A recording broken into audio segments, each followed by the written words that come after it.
there's been a big focus on violence against women in South Africa recently, following a lot of high-profile murders, abductions, rapes. High-profile meaning that it gained a lot of traction on social media, not that it was celebrities or something that it happened to. It was just average women.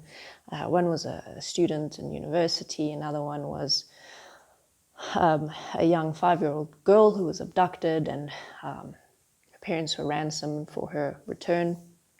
And she was thankfully returned safely. So an interesting narrative has been forming around all of this, saying that men are trash for doing these things to women. And obviously, violence in any form is completely unacceptable. Rape is completely unacceptable. Murder is completely unacceptable. These things shouldn't be happening. The fact that these things are happening is an indication of some issues that need to be addressed in our society, okay? Now, part of the narrative that's been forming is that it's very similar actually to racism, especially the racism that we are seeing in South Africa, where it's all about white people were oppressors and took the land from black people and stole everything from black people. And now what's happening with this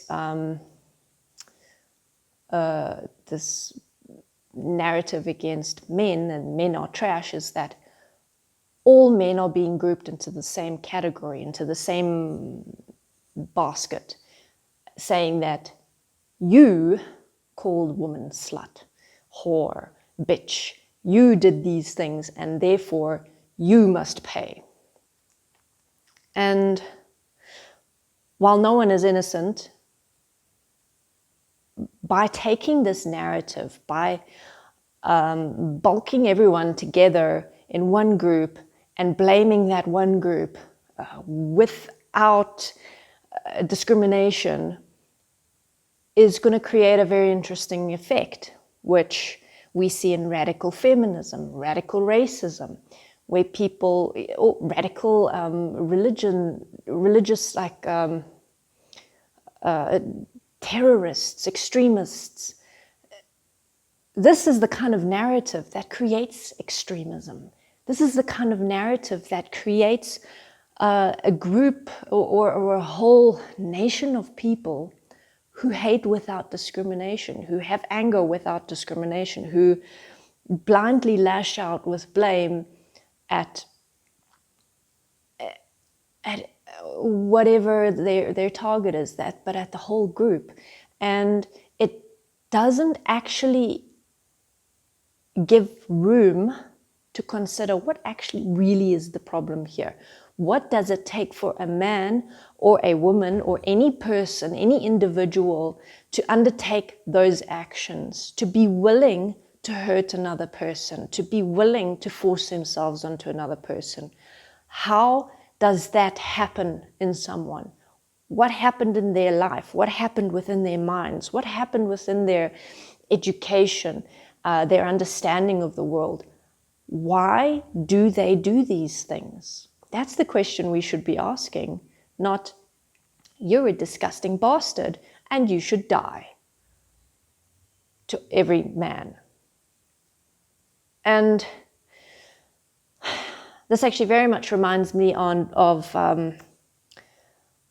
Hitler, because instead of taking a stance of learning how does someone become like that, people polarize so strongly against him and anything to do with him that we're actually stopping ourselves from learning anything. We're actually stopping ourselves from really being able to understand the human mind, the nature of humanity. And this is what we keep doing over and over and over again. We keep resisting looking at the truth of the matter, the heart of the matter, at the reality of human nature, because we are the ones who are perpetrating these evil acts. All of us, we're all part of this system. We all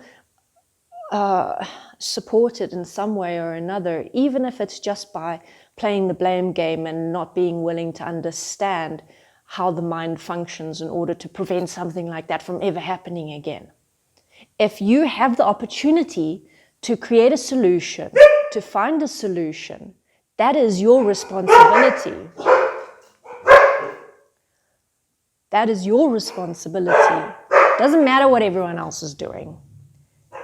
But if you choose instead to sit back and point fingers and say how terrible everyone else is for having done the things that they've done, and not giving a damn about how to prevent that from happening in the future, except for locking away someone who's already committed an atrocious act, then you are abdicating your responsibility. You are not being part of the solution. You are being part of the problem, because you're simply choosing to perpetuate blame, hatred, anger, rather than understanding, rather than